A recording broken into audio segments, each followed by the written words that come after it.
This is the mocha latte that I bought at Sprouts.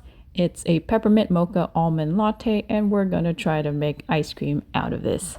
I measured half a cup of the mocha latte, and I'm gonna combine it with 1 cup of heavy whipping cream, just like the recipe I used in the last video, and pour everything into a measuring cup. Now, if half a cup is 4 ounces, then I'm going to use that to figure out how much sugar is actually in there. 12 fluid ounces is 11 grams of added sugars.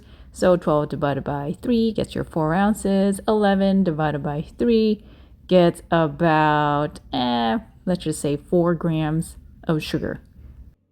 So approximating 4 grams per half cup of this mocha latte. Anyhow, I'm going to now pour this mocha latte tainted heavy cream. I spilled a bit of mocha latte earlier, but that's okay. I didn't spill any of the heavy cream, thankfully.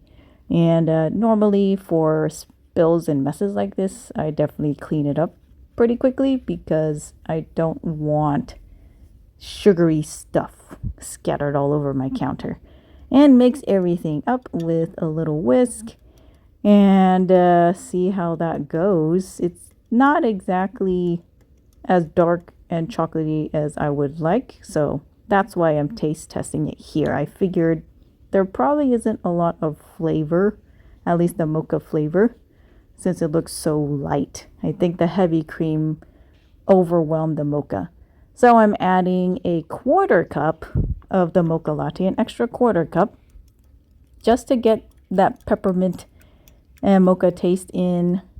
And a second taste testing shows that, well, it was okay. It definitely tasted like mocha. The problem is it's not as sweet. So I'm adding a tablespoon of monk fruit sweetener. I'm definitely not going to sweeten this up with another bout of plain old sugar, but with sweetener. So with the 4 grams of sugar I calculated earlier, now with the 1/4 cup, which is probably going to be a 2 gram of sugar, it is now about 6 grams of sugar and a little bit of sweetener. So kind of like a low sugar dessert. Now, if you recall, the Dash ice cream maker requires you to freeze the bowl for at least 8 hours or overnight, which is what I already did. And I capped the motor on, and obviously I couldn't lock it with just one hand. And then I plugged it in and secured it at some point. Then turned on the machine, and it's important that you turn on the machine first before pouring anything in. And because my funnel kept on falling, I did a little bit of, engineering here to support my funnel and poured in the latte cream mixture. Now looking in, it does look like a reaction is already happening. Some of the the mixture is starting to freeze on the sides. So set the timer to 30 minutes, and after coming back after 30 minutes, this is what it looks like. It actually looks like ice cream. It looks a little different though. It looks a little less creamy than if I were to use whole milk, as in regular dairy milk. This mocha latte was an almond milk mixture, so not exactly my preferred type of milk to use. However, this is an experiment. I was really curious if it could make ice cream. For the most part, I think it did. It's definitely a different texture. And after using my spoon on it, confirmed. It is definitely a different texture. It's a little bit more, let's say, icy. I'm not quite sure how to explain it. Using the name ice cream to explain this, I think there was more ice than there was cream, more iciness than there was creaminess. And when I pressed onto the ice cream here, well, you could see there were chunks, hard chunks that kind of broke off.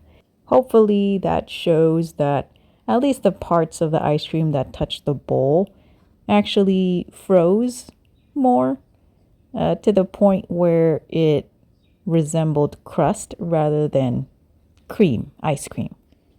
My guess as to why this happened is because it's almond milk, and almond milk is less fatty and less dense and more watery, so it doesn't really produce the creaminess that whole milk would produce. And since I did not intend to eat it now, I put it in the fridge. Also, some parts of it was already kind of melted, very soft, a little bit beyond soft serve texture. So left it in the fridge, froze it a little bit, came back to it after dinner with the whole family. And as you can see, we decided to serve it with some sugar-free ice cream that was store-bought. So that is vanilla. It is sugar-free. And we figured it would be a nice complement to the mocha. So the mocha latte, it did taste, well, it kept most of its flavor as a peppermint mocha. It was still kind of light though. So, and I did not dare to use any more than the 1 1/4 cup. Or no, it was a half cup plus the quarter cup. Otherwise, it would be a little bit too sugary for us. So, that, I mean, up to you. If you're going to try this, you are in charge of your own portions. But this does confirm that it does work. You can use store-bought, pre-made mocha latte. This was a peppermint one, and it was almond milk. And it can make an ice cream once you mix it with the heavy cream. So a really good experiment. We did enjoy it. A very quick way to make a unique flavored ice cream at home without much effort. I would probably do this again, except the next time I am definitely going to try to find a sugar-free mocha latte type of mix. Not sure if that exists in the market, but that's part of the fun. Go out and explore and discover stuff. So hope you enjoyed and hope you'll try something like this yourself.